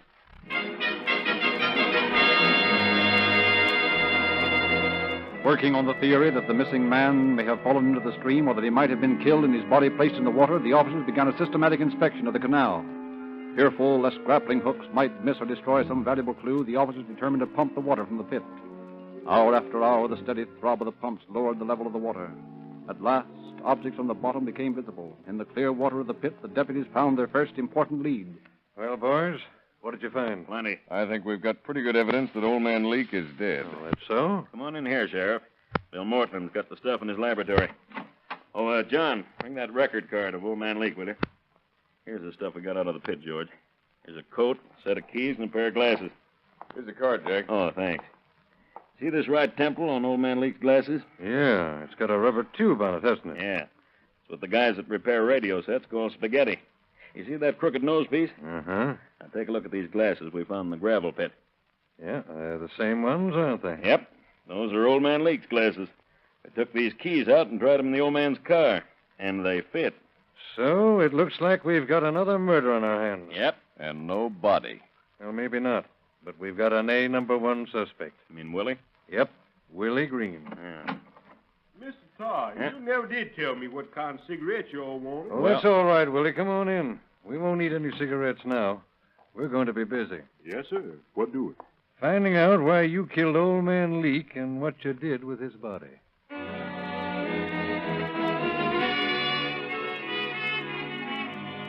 Convinced now that a murder had been committed, officers began questioning Willie Green. Suddenly, grown sullen and defiant, Green could not or would not account for his movements immediately preceding the disappearance of the murdered man.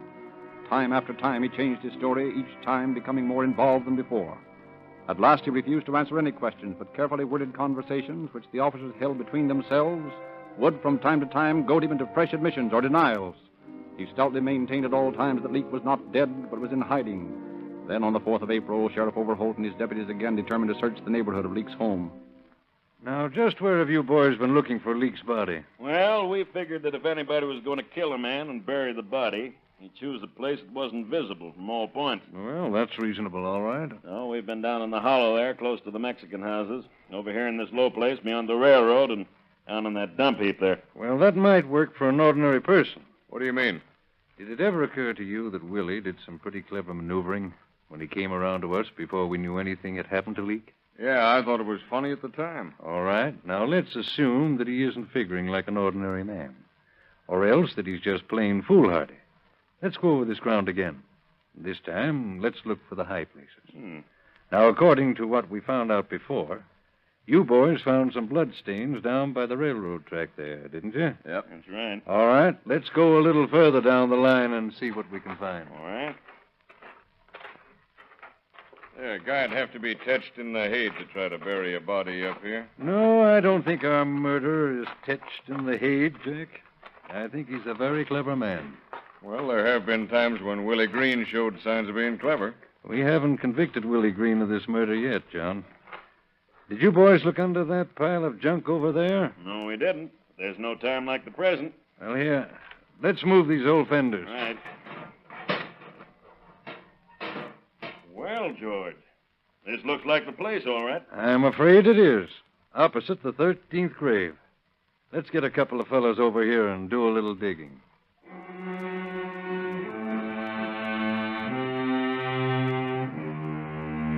Within a few minutes, the loose sand revealed the gruesome fact that the missing man had indeed been murdered. The brutally beaten and crushed body of John Leake was taken from its shallow grave. Fingerprint examination by Deputy Mortland definitely established the identity of the murdered man. Meantime, deputy sheriffs had been checking Willie Green's story of his trip to San Francisco and of his last meeting with John Leake. Their findings reported, Green is again brought in for questioning. Willie, how does it happen that you told us that you were in San Francisco on March 20th, when, as a matter of fact, you were in Fresno on that date, weren't you? No, sir. I wasn't in Fresno. I was in San Francisco. Mr. Martin here tells me different. How about it, Ed? We checked all the rooming houses around the depot in San Francisco, and we found the place where Green stayed when he was there. It was on the night of the 26th, and not the night of the 19th and 20th. That ain't so. We found a woman who runs a restaurant close to the hotel, and when we showed her pictures of Willie, she recognized him as the man who'd been there, buying chicken dinners for all the crowd on Saturday night, the 26th. I didn't buy no chicken dinner. She told us that Willie showed her several $100 bills, and he told her he got them from his sister back in Chicago, and that his sister owned some oil wells. How about that, Willie? I never told her nothing of the kind. Jack and I checked with the bank where old man Leake did his business, and they tell us that about a year ago, the old man drew $5,000 out of a savings account. Most of it in $100 bills, and some of it in $10 gold pieces. What did you do with the gold, Willie? I ain't never had no gold, except what I mined when I was up at the SERA camp. We checked up on that Merced angle. We found that Willie had been there, that he paid a woman where he used to live some back room rent. She said that he took the money out of a wallet, and that the name on the wallet was Leake. She's lying. She don't like me, that's all. What kind of a watch do you own, Willie? A Waltham, I done told you once. Besides, you ought to know you took it away from me. You mean this watch? Yeah, that's the one. They took it away from me when they locked me up. But this watch is a Hamilton. So what? I should call it a Waltham. Wait a minute. Let's see that record card of old man Leake. Here it is. Now, look, George. Here's a list of the property that the old man had on him when we picked him up last year. I see. Where did you get this watch, Willie? I bought it from a little jewelry store in Stockton 2 years ago, right close to the coat house. And you call it a Waltham, huh? Yeah. Well, part of the property of old man Leake the part of it that's missing, was a Waltham watch. So what? And this Hamilton watch is clean inside. It hasn't been carried any 2 years. Well, that don't prove nothing. Maybe not. But I'll lay you a little bet that before I'm through, it'll prove that you killed Old Man Leake.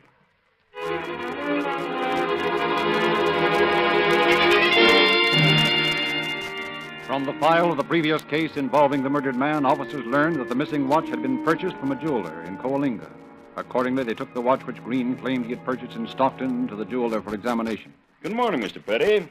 You know Deputy Martin, don't you? Yeah, why, sure. Hi, Ed. Fine. Mr. Petty, we've got a watch we want you to look over. See if you have any record of ever having cleaned it. Here it is. Yeah, it's a good-looking watch. Just a minute, let me look inside the case. All right. No, I never had this watch in here, but here's a number that indicates that the watch was repaired in 1936 by a jeweler at the Army post in the Presidio in San Francisco. 1936? He might be able to tell you something about it. Well, okay, thanks. We'll check with him.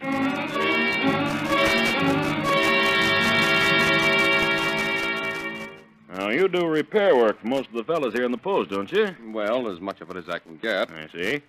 You ever see this watch before? Well, let me look at it. Yes, I repaired this watch about, I guess...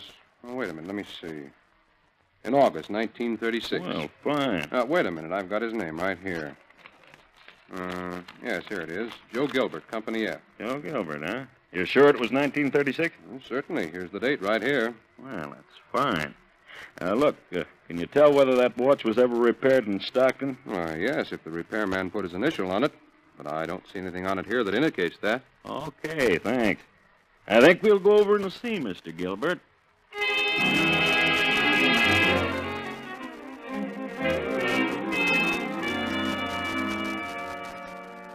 Mr. Gilbert, I'm trying to find out something about the history of this watch. You ever seen it before? Why, sure. That used to be my watch. I gave it to Louis Edwards. I owed him $6. He was discharged, and I didn't have any cash, so I gave him the watch. Well, do you know where Louis Edwards is now? No, but he used to live up at Oroville.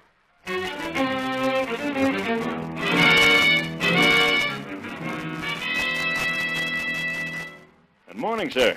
Are you Mr. Edwards? Yes, sir. That's my name. Well, I'm trying to get in touch with Louis Edwards. You know where I could find him? What do you want with him? Well, I've got a watch here that he used to own, and I'm trying to trace the place where he sold it. Is he in any kind of trouble? Oh, no. No, he's not. I just want to find out where this watch has been since he sold it. Well, I don't know where he is right now. He was working for a man down on F Street in Bakersfield the last time I heard from him. I see. Well, thanks. Oh, if you hear from him, ask him to get in touch with the sheriff's office in Fresno, will you?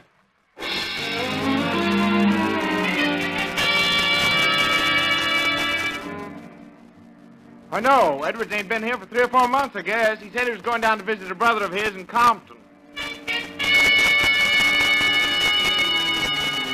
No, Louis hasn't been here for a month or more, I guess. He's down at Jack's place in Palm Springs. He's another brother. Nope, Louis's not here. Haven't seen him since he came down from Bakersfield. Said he was going to live with Gene over in Compton. Yeah, but Gene hasn't seen him for a month. Well, you might try the family again. They moved up to Marysville. Okay. No, Louis hasn't been home, but he might come in any day now. Just as soon as he does, I'll get in touch with you.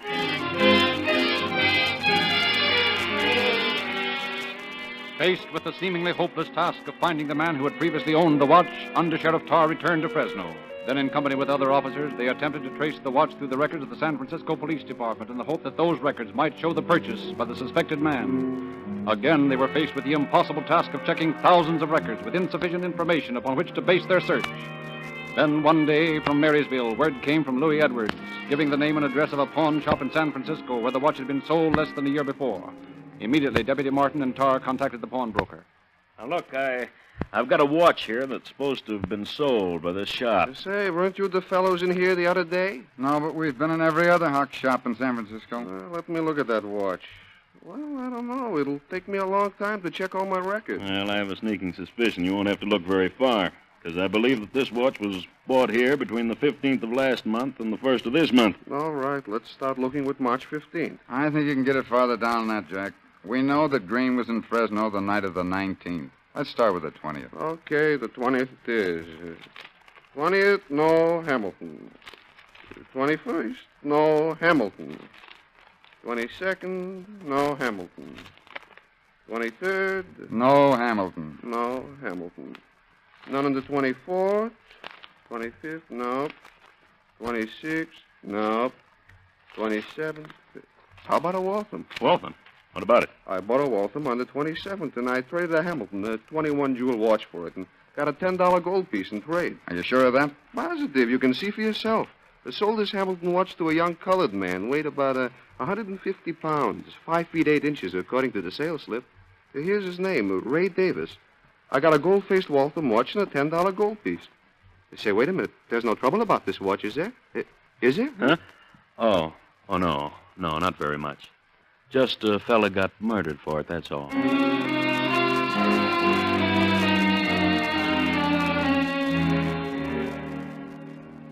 All right, Willie. Now I want the truth about old man Leak. I done told you all the truth. Oh, no, you haven't. You told us that Leak wrote your letter on the 27th day of March. That's right. Well, Leak was dead on the 23rd of March, Willie, and buried. How you all know that? Because, Willie, it rained on the 23rd day of March, and the grave where we found old man Leak had been rained on. Besides, the handwriting on that letter and the handwriting on the jeweler's sales slip where you bought that watch, and on the envelope when you ordered the records, the handwriting is all the same. Well, it ain't mine. And all those specimens of handwriting are the same as that on the letters you wrote when you were in San Quentin. Now, what about it, Willie? I ain't talking. I said enough. Yes, Willie, I'm afraid you have. You've said too much. As a matter of fact, it's going to hang you.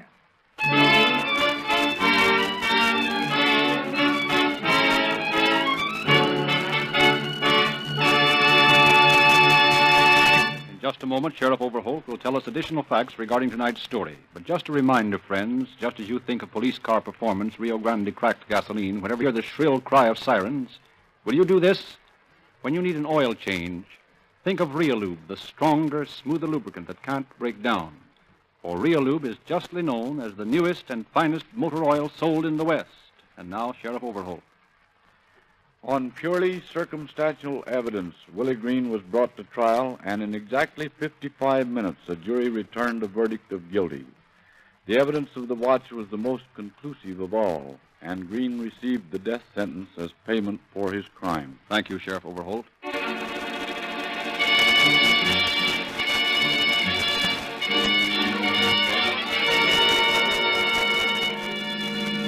Fresno County Sheriff's Office calling all cars, attention all cars, cancellation broadcast 248 regarding a missing person. Suspect in this case is now in custody. That's all. Rolls and quit.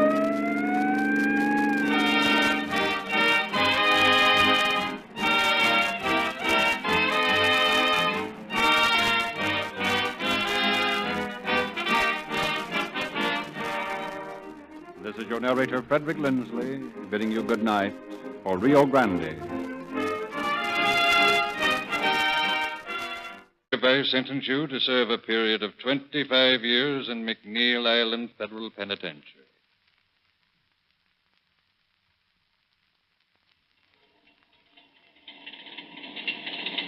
Well, Kavanaugh, how do you like this scenery? I like it all right. How about you, Haig? It's okay. Hey, where are all those deer we were supposed to see up here in Oregon? Oh, they'll come along. You know, I'd think you guys would be a little worried about me getting away. Why should we? You're pretty well handcuffed and tied up, and it's a cinch you're not going to jump off the train that way. Tell me something, Gardner. What's the big idea of pulling tricks like you did? Oh, I don't know.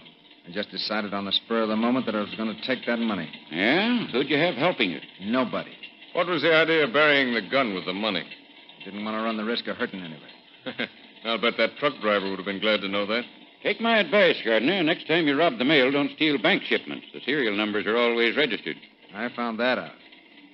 Say, look at that big deer out there in the meadow. Deer? Where? Let me Okay, see. gentlemen, it's my turn for a while. Huh? Now, take your keys, Mr. Kavanaugh, and get these bracelets off my wrist. What's this? You better do it. He's got my gun. Make it snappy, Kavanaugh. You're making a big mistake, Roy. Yeah, it was 25 years to do. You got to do it sometime. Well, maybe so, but not now. Now, we'll just put these cuffs on you two, gentlemen.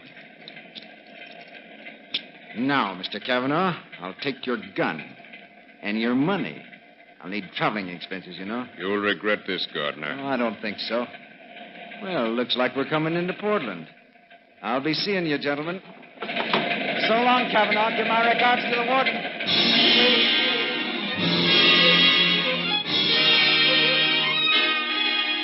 In the days that followed, Gardner moved like a man in a nameless marathon, plodding, gasping, his ears throbbing to the tread of pursuing feet. He stole a motorboat at Rainier and shot down the Columbia to Astoria, where the sea swallows the river's rush. He took a train to Tacoma, Seattle, and Bellingham. He stole a car and fled across the Canadian border. He boarded a Canadian Pacific train at an obscure station and debarked in distant Saskatchewan, and finally, bearded and red-eyed, he reached Minneapolis. For months, he led a charmed life. Then the haunting memory of his wife and child dulled his wits, and there was born a nostalgia that could not cope with caution. And in spite of the ring of armed men assigned to keep an eye on his wife's residence, Gardner took the 50-to-1 chance and slipped through, and somewhere the two met. Then, with the pack at his heels, Gardner fled. Southern Pacific, number 20, rolled slowly out of Roseville, California yards, headed eastward on the long run to Chicago.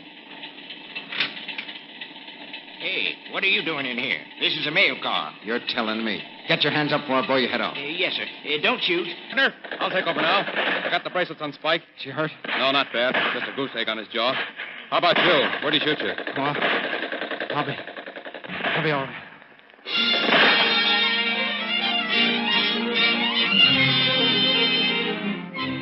For that strange quirk of heroism, Gardner was granted a parole with only half his term served. So from 1915 to 1920, Roy Gardner was a model citizen. Meantime, he had married, become a father, and had settled down to routine of business. Then he decided to take a vacation. 18 years have passed since then, and Roy Gardner never came home again. He does not know himself how the debacle started. He does recall wandering about Tijuana in an alcoholic daze. He awoke in San Diego 24 hours later with a throbbing head and an empty pocketbook and a sudden consuming rage. In that swift transition, Roy Gardner, successful businessman, became Gardner the Bandit.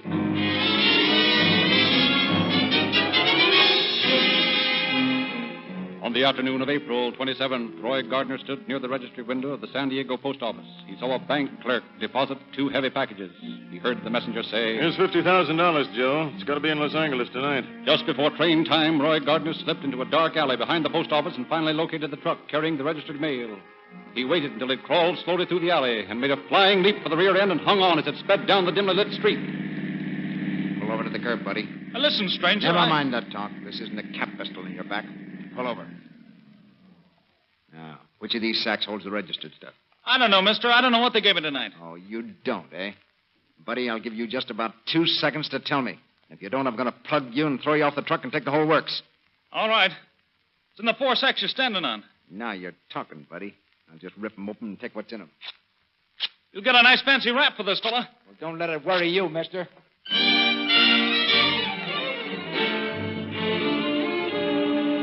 Back in his cheap hotel room, Gardner found his haul had netted him $67,000. With the money, he fled northward to Del Mar, found an isolated field near the town, and buried the money.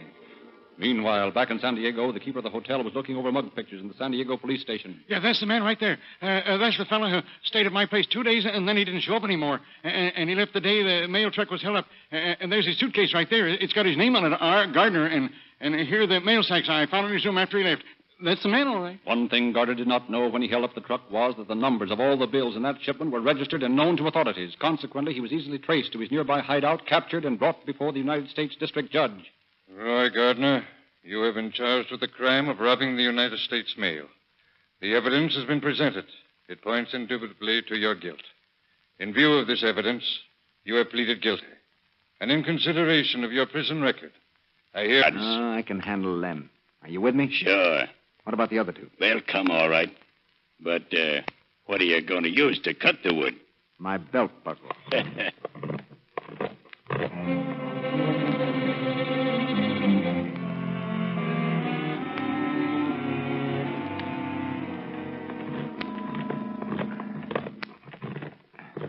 How's it coming, Gardner? Just about through. Now, listen. When the guard gets close, we smash it the rest of the way, see? Yeah. After that, it's up to us. You ready? Yeah. Ready? We're ready. Okay, here he comes. That's got him. Come on. There's another guard around the corner. You better grab that guy's rifle and cartridges. We'll need them. Yeah. Hold it. I think that guy's asleep. Yeah, that did it. Here, let me divide these guns. Now, we're going to have to split up. Yeah. Who wants to go with me? I'll go. Okay, let's scramble.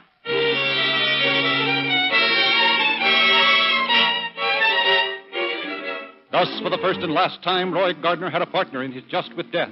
A full week later, he staggered across the border at Naco, Arizona, delirious, emaciated, crazed with thirst. Our scene shifts now to Christmas Eve in 1910 on crowded Market Street in San Francisco.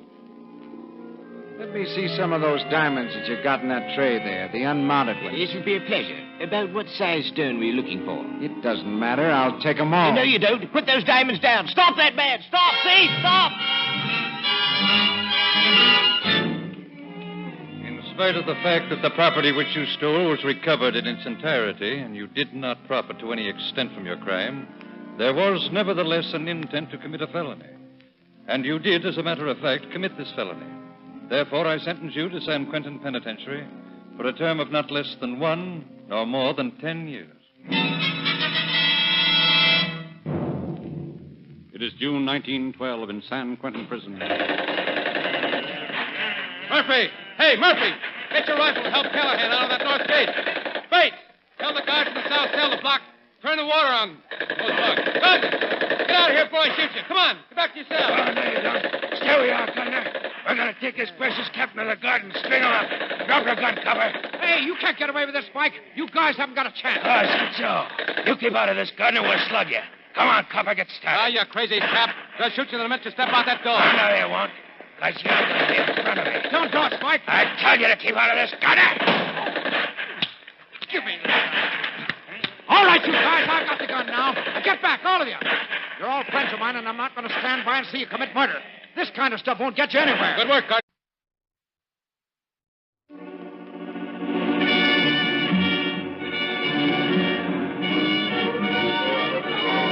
Calling all cars, a copyrighted program created by Rio Grande. Calling all cars. Attention all cars to broadcast 246 regarding a robbery. Be on the lookout for Roy Gardner, described as 5 feet 10 or 11 inches, 165 pounds, red hair, brown eyes, heavily freckled hands. This man is wanted in connection with the holdup of a mail truck in San Diego. That's all.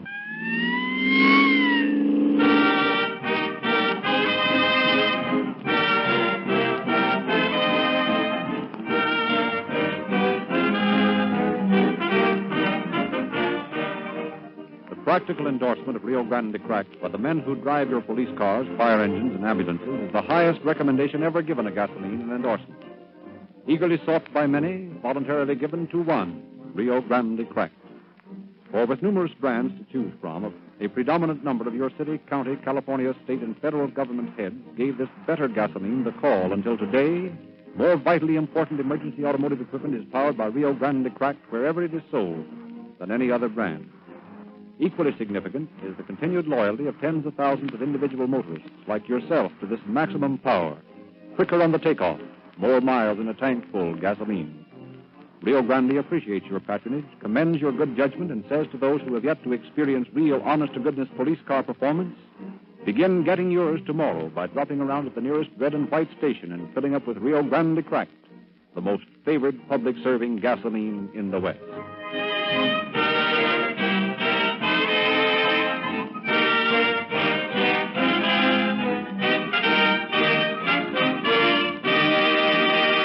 Deviate from our usual custom tonight and have asked Chief of Police James E. Davis of Los Angeles to introduce our speaker. Ordinarily, the cases which are heard on calling all cars are taken from the files of police departments or sheriff's offices where the crime has occurred. Tonight, however, our story comes from the memory of a man who spent 17 years behind prison bars, learning most conclusively that crime does not pay. I wish to introduce Mr. Roy Gardner. Thank you, Chief Davis. My purpose in coming here tonight is to bear witness to the statement the Chief just made regarding the unprofitableness of a life of crime. I have, during my career, faced prison sentences totaling 75 years, and in all my escapades, I received less than $1,000. A man who is mentally able to analyze his problems never gets into prison. It's not smart to commit a crime. It's just plain ignorant. Peace officers are trained to analyze all the angles of crime, and they are men of superior intelligence. I have served time in San Quentin, Leavenworth, Atlanta, and Alcatraz, and I know what I'm talking about when I say that the most trying time of a man's life is when he is attempting to beat the law. I spent 17 years learning that crime does not pay.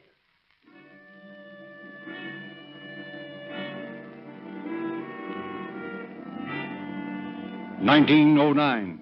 A hot July sun blazed down on the Mexican desert as a groaning wagon creaked along the sandy road. Get along there, mules. I gotta make camp before sundown. Go on, get up. What's the matter with you crazy mules? Uh-oh, soldiers. Senor, what are you carrying in your wagon? Why, amigos, I'm surprised you don't know me. There are guns in my wagon. Oh, is that so, senor? And who are the guns for? They're for General de la Huerta. Is that so? Americanos should know that the government does not need guns. But I tell you that You are telling me nothing, senor. Get down off that wagon. The soldiers will escort you to Hermosillo.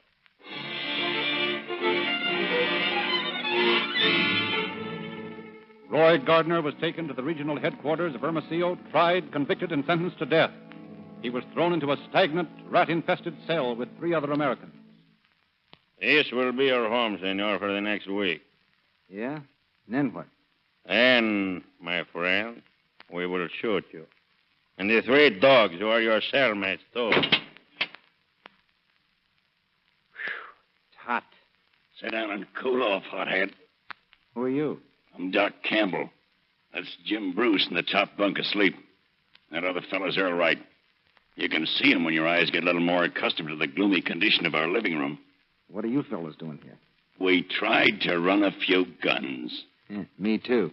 But I get out in a week. Is that so? Oh, that's good. It's bad. I get shot. Congratulations.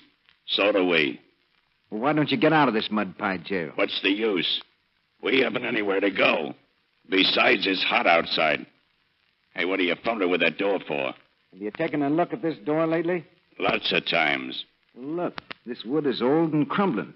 Well, we can cut our way out of here in no time. What about the guard?